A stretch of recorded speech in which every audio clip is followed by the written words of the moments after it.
चलिए, तो आज हम लोग को क्या पढ़ना है, ठीक है। हंसना भी जरूरी है कि नहीं। तो आज जो हम लोग को पढ़ना है वो पढ़ना है लघुत्तम समापन। क्या पढ़ना है? लघुत्तम यानी लस। क्या पढ़े के बाद? लस। तो लस क्या होता है? हम लोग हर जगह जब भी इसका बड़ा यूज है ना लस का, तो लस क्या करेंगे कि इसमें जैसे भिन्न का भी जब हम जोड़ लगाएंगे भिन्न का, तो उसमें भी लस निकालना पड़ता है ना। तो लस जान लेंगे कि लस होता क्या है। तो उससे पहले जो होता है लघुत्तम समापवर्त यानी कामन क्या चीज होता है, बताए ना कामन क्या होता है। जैसे मान लो कि अगर मैं बताऊं कि ये आपका है एक और ये आपका प्लस हो गया, मान लीजिए ये आपका चिन्ह है कोई, और यहाँ पे एक ग्रुप है, यहाँ पे ग्रुप बना लेते हैं, इसमें प्लस हो गया और आपका जो है माइनस हो गया। तो अगर एक ग्रुप ए है और एक ग्रुप ए है, तो इन दोनों में क्या कॉमन है? देखिए क्या उभयनिष्ठ है, इन दोनों में क्या है जो दोनों में है? प्लस। देखिए इसमें भी प्लस है और इसमें भी प्लस है। तो जो ऐसे ग्रुप, ठीक है, जिसमें मतलब जो है एक ही चीज बार बार आया है ना, जैसे इसमें भी प्लस है और इसमें भी प्लस है, जैसे समझ रहे हो ना। तो ये दोनों में आ रहा है, ठीक है, दोनों में आ रहा है। जैसे एक ग्रुप हम मान लें कि एक ग्रुप आपको ले लिया गया 1 2 3 और एक ले लिया गया 5 3 8। अब इन दोनों में कौन है? 3 है ना, 3 है ना दोनों ग्रुप में। तो यही कहलाएगा उभयनिष्ठ या कॉमन। क्या कहलाएगा? उभयनिष्ठ या कॉमन। यानी जितने भी समूह हो उन समूह में अगर एक संख्या आ रही है, दो संख्या आ रही है, जो सब में है, जो सब में रहता है उसी को कॉमन बोलते हैं। समझ में आ गया? तो अब जो है मान लीजिए कि हम जो है अब अपवर्त लिखेंगे। 3 का अपवर्त क्या होगा? 3 का अपवर्त क्या लिखेंगे? अपवर्त 3 3 कम 3 3 गुना के 6 3 3 के 9 3 4 को 12 3 5 15 3 6 18 3 7 21। फिर 4 का लिख लीजिए। 4 कम 4 4 2 8 4 3 4 4 को 4 बचे 20 और 4 6 24 3 6 18 3 7 21 3 8 24, ठीक है, और 4 7 28। तो देखेंगे हम यहाँ तक देख लेते हैं। ये 3 का अपवर्त हो गया, ये 4 का अपवर्त है। अपवर्त समझ में आया था, बताया था आपको। यानी गुणा, यानी 1 2 से सीधे सीधे गुणा कर दो, 3 से गुणा कर दोगे तो अपवर्त हो जाएगा। यानी ये 3 का भाग इन सब में चला जाएगा और 3 से जो जो कट जाएगा वो 3 का गुणज कहलाएगा। समझ में आ गया? जैसे 3 में 3 का भाग दोगे कट जाएगा, 6 में दोगे कट जाएगा, 3 गुना के 6। तो जो 3 से कट जाएगा वो 3 का गुणज है। वैसे 4 का से जो कट जाएगा 4 का, यानी 4 का पहला पढ़ते जाओ, ठीक है, हो जाएगा ना। तो इस तरीके से अब इसमें जो है इसे हम अपवर्त बोलेंगे। क्या बोलेंगे? अपवर्त। क्या बोलेंगे? अपवर्त या मल्टीपल। क्या बोलते हैं? मल्टीपल, ठीक है। तो ये जो है इसमें जो है हम क्या देखेंगे कि इसमें दोनों में जो आ रहा है कॉमन देखेंगे। दोनों में क्या है? इन दोनों में 12 है और क्या है? 24। 2 है 12 और 24। अच्छा, 12 और 24 जो है इस दोनों का क्या है? मल्टीपल है, यानी दोनों का अपवर्त है, दोनों का अपवर्त। तो यहाँ पे जो कहता है हमें कि लघुत्तम समापवर्त क्या होगा? लघुत्तम मतलब छोटा, सबसे छोटा संख्या जो है उसे 3 से कट जाए और 4 से कट जाए। तो सबसे छोटा संख्या क्या है जो 3 और 4 दोनों से कट जाए? 12 ही है ना। कटने के तो और कटेगा, बहुत सारी संख्या जो कटेगा, लेकिन जो सबसे छोटा है वो कौन है? 12। और जो 12 कट रहा है, सबसे छोटी संख्या जो इन दोनों से कट रही है वो 12, और इसी को लसा बोलेंगे या लघुत्तम समापवर्तन बोलेंगे। क्या बोलेंगे? मतलब समझ में आ गया ना। ऐसी संख्या जो दी हुई संख्याओं से कट जाए और वो सबसे छोटी संख्या हो, सबसे छोटी, जैसे 12 सबसे छोटी है और 3 और 4 दोनों से कट जा रहा है, यही लॉस हो गया, ठीक है। तो एक तरह से निकालोगे कि आप अपवर्त सबका लिख लीजिए और उसके हिसाब से निकाल लीजिए, ठीक है। दूसरा क्या करेंगे? दूसरा जैसे मैंने बोला था, एक ये हो गया, एक होता है अभाज्य गुणनखंड। क्या होता है? अभाज्य गुणनखंड। अभाज्य गुणनखंड जैसे 18 20 और 16, सॉरी 8 और 12 और 16, इसका हमें निकालना है लॉस। क्या निकालना है? लॉस। समझ में? इसका हमें लॉस निकालना है। तो इसके लिए 2 विधि है। एक गुणनखंड गुणनखंड विधि है। कौन सी? गुणनखंड विधि। गुणनखंड विधि। अब ये क्या होता है भाई? गुणनखंड विधि क्या होता है ना? गुणनखंड विधि मतलब इसको गुणनखंडों में तोड़ना, ठीक है। जैसे 8 को हम लोग क्या है 2 से काटेंगे, अभाज्य गुणनखंड करेंगे। अभाज्य गुणनखंड बताया पहले वीडियो में, तो इसमें क्या करेंगे 2 से भाग देंगे अभाज्य संख्या से, यानी 2 गुना के 4, 2 से काट 2 गुना के 4, 2 एकम 2। तो 8 का हो गया आपका 2 गुणे 2 गुणे 2, गुणा करेंगे तो आ जाएगा। ये 8 का गुणनखंड कोई पूछेगा तो 2 गुणे 2 गुणे 2, समझ में आ गया। उसी तरह 12 का कर लेंगे तो 2 गुणे कितना हो जाएगा 2 गुणे 3, 2 गुना के 4, 4 जाए 12 कर लेंगे। उसी तरह 16 का कितना होगा? हाँ 2 गुणे 2 गुणे 2 गुणे 2, 2 गुना के 4, 4 गुना के 8, 8 गुना के 16। अच्छा जब लसा निकालते हैं क्या निकालते हैं? जब लसा निकालेंगे क्या निकालेंगे? लसा। तो उसमें ये ध्यान रखेंगे, पहले तो ये देख लीजिए, सीधा सीधा मैं बता रहा हूँ। एक तरीका है कि जो सबसे ज्यादा रहेगा, जैसे 3 ग्रुप है कि नहीं, 3 समूह है, एक 8 वाला है, 12 वाला और एक 16 वाला, तीनों का हमने गुणनखंड किया अभाज्य गुणनखंड। अब इसमें जो सबसे ज्यादा आएगा उसको लिख लेंगे, यानी 4 को 4 बार लिख लेंगे। कितने बार? अरे सॉरी 2 को 4 बार लिख लेंगे, यानी इसको जब लिखेंगे 2 गुणे 2 गुणे 2 गुणे 2। आगे समझ में? और देखेंगे 3 कितनी बार आया है? 1 बार, तो बस 1 बार इसको रख लेंगे, गुणा कर देंगे। 2 गुना 4 गुना 8 गुना 16, 16 तिया 48, कितना हो गया? 48। तो ये देखेंगे। अब इसी में जैसे अगर यही आपका लसा हो गया, अगर और कैसे निकालना है, और मैंने बता रखा है और कैसे निकालना है। एक तो ऐसे कि जो सबसे ज्यादा रहेगा उसको लिख लेंगे, और एक ऐसे मिला लो, ये इसमें आ रहा है कि नहीं, तीनों में ये भी आ रहा है ना, और ये 2 एक बार आ रहा है, 2 भी एक बार आ रहा है ना, तो इन दोनों में से एक ही लेंगे। समझ में आ गया? तो अब बाकी जो बचेगा पूरा कर लेंगे। तो 2 गुणे 2 गुणे, इसको एक बार लिखेंगे, इसको एक बार लिखेंगे, समझ में आ रहा है।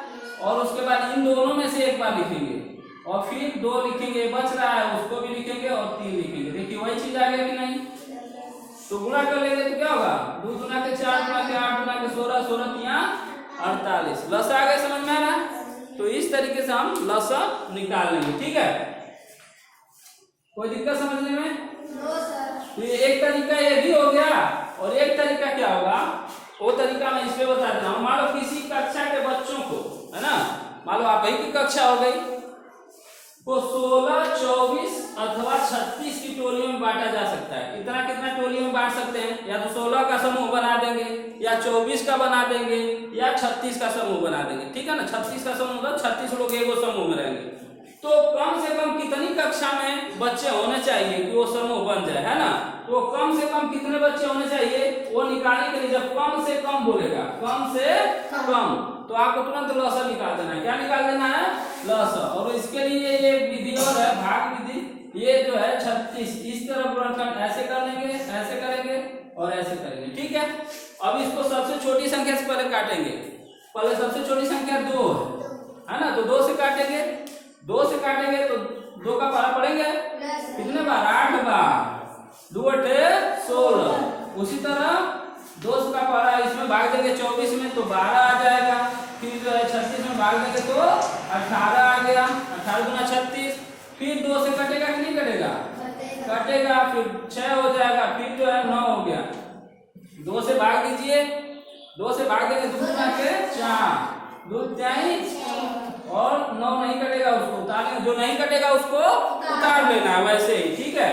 फिर 2 से काटेंगे, 2 एक कम 2, और कब तक काटना है? जब तक 1 ना आ जाए। 3 नहीं कटेगा, रख लीजिए। 9 नहीं कट रहा है, रख लीजिए। फिर 3 से 3 एक कम 3, 3 3 के 9, और फिर 3 से 1 1 1 हो गया कि नहीं। अब जो आया वो लसा, यही जो है कम से कम बच्चों की संख्या हो जाएगी। कम से कम बच्चों की संख्या क्या होगी?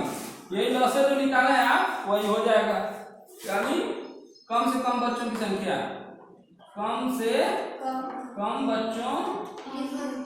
बच्चों की संख्या ऐसे लिख लेंगे, बराबर हो जाएगा 2 गुणे क्या, कितना 2 आया है? 2 4, ठीक है। 1 2 3 4 और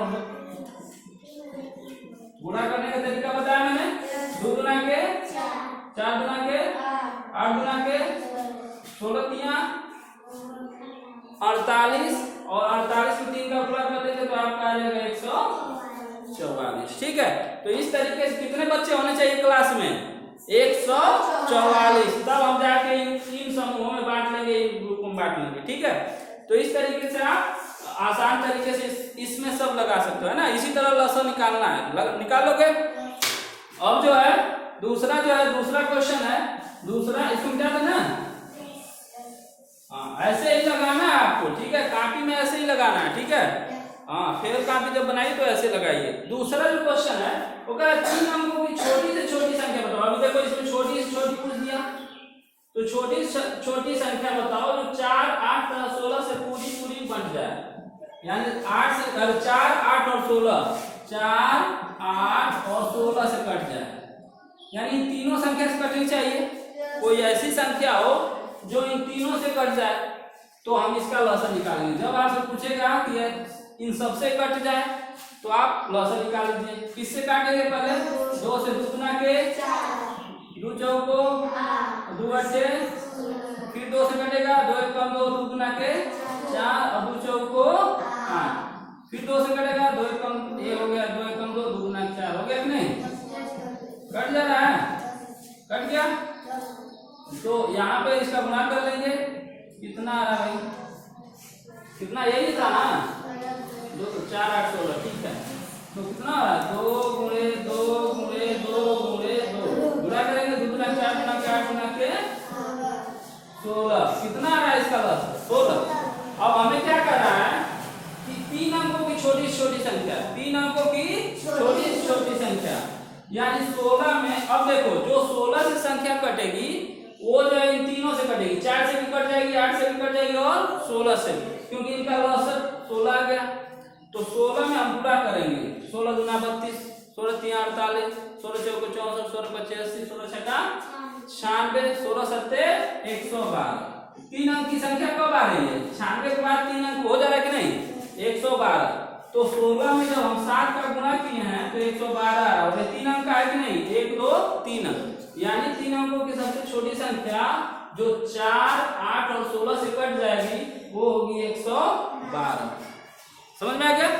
तो ये है लसन, और इससे संबंधित और सारे प्रश्न आपको जब भी हम पढ़ा देंगे, करा देंगे। जो नहीं आएगा आप पूछ लीजिए। ठीक है, लेकिन आपको लगाना ऐसे ही है। ठीक है, तो इस तरीके से लगा लोगे।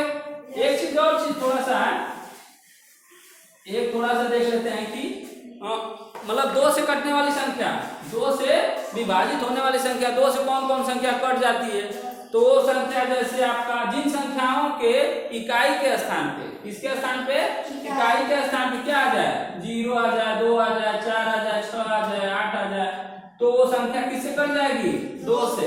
जैसे आपका 242, 200, 440, 552। ठीक है, सभी जो है संख्याएं। कोई पूछेगा क्या 337 कटेगा? तो नहीं कटेगा, क्योंकि 7 आ रहा है और 7 2 से नहीं कट रहा है, तो इसमें हम 2 से भाग नहीं देंगे, क्योंकि 2 से नहीं कटेगा। ठीक है, तो उसी तरह अब जो है 3 से कटने वाली संख्या, 3 से विभाजित होने वाली संख्या क्या होगी? 3 से विभाजित होने वाली संख्याएं वो होती हैं जिनके अंकों का योग जो है उन अंकों को जोड़ने पे 3 से कट जाए। जैसे अगर मान लीजिए आपको दे दिया 27, 27 चेक करेंगे कि 3 से कटेगा कि नहीं कटेगा। 2 और 7 को जोड़ लीजिए, कितना आ रहा है? 9। 9 3 से कट जाएगा, 3 3 के 9, यानी 27 कट जाएगा। उस तरह 215 देखिए 3 से कटेगा कि नहीं कटेगा? चेक करो। 2 प्लस देखो कितना हो रहा है? 3 8 हो रहा है। 8 3 से कटेगा? नहीं कटेगा, मतलब 215 जो है 3 से नहीं कटेगा। आगे समझ में? तो उसी तरह कोई भी बड़ी से बड़ी संख्या है उसके अंकों को जोड़ दीजिए और जोड़कर चेक कर लीजिए कि वो 3 से कटेगा कि नहीं कटेगा। 4 से संख्या जो कटेगी, 4 से क्या होता है? 4 से वह संख्या होती है जिसका इकाई और दहाई का अंक 4 से कट जाए। इकाई और दहाई का अंक या लास्ट में जो है 2 0 हो, इकाई दहाई पे 2 0 होगा, वो संख्या जो है 4 से कट जाएगी। जैसे आपको दे दिया 512, 12 कट जाएगा कि नहीं 4 से? तो 12 कट जाएगा तो ये 4 से कट जाएगा। आगे समझ में? अब क्या बचा 5, 5 से कटने वाली संख्या इकाई के स्थान में 0 और 5 आए, इकाई के स्थान में क्या आना चाहिए, कुछ भी लिख दिया, कुछ भी लिख दीजिए और लास्ट में 5 लिख दीजिए, वो संख्या 5 से कट जाएगी। आगे समझ में, आपने खूब लिखा ऐसे ऐसे यहाँ तक लिख दिया, लास्ट में आपने 0 रख दिया, वो 5 से कट जाएगी। आगे समझ में, तो आप देखकर संख्याओं को देखकर जो है आप क्या कर सकते हो, बता सकते हो कि वो संख्या 2 से कटेगी कि 4 से कटेगी कि 5 से कटेगी कि 6 से कटेगी। आगे समझ में, तो इस तरीके से आप आसानी से जो है बता सकते हो और समझकर आगे बढ़ सकते हो। ठीक है, 6 से संख्या चेक करना है, 6 से कटेगी कि नहीं कटेगी, तो जो संख्या 2 और 3 से कट जाएगी वो 6 से भी कट जाएगी, जो संख्या 2 और 3 से कटेगी वो किससे कटेगी, 6 से कटेगी। ठीक है, तो चलिए इस तरीके से जो है आप कर सकते हो कि नहीं, है ना, तो इस तरह चेक कर लीजिएगा कि कौन संख्या किससे कटेगी। ठीक है, थैंक यू। तो इस देखते रहिए, ठीक है, चलिए।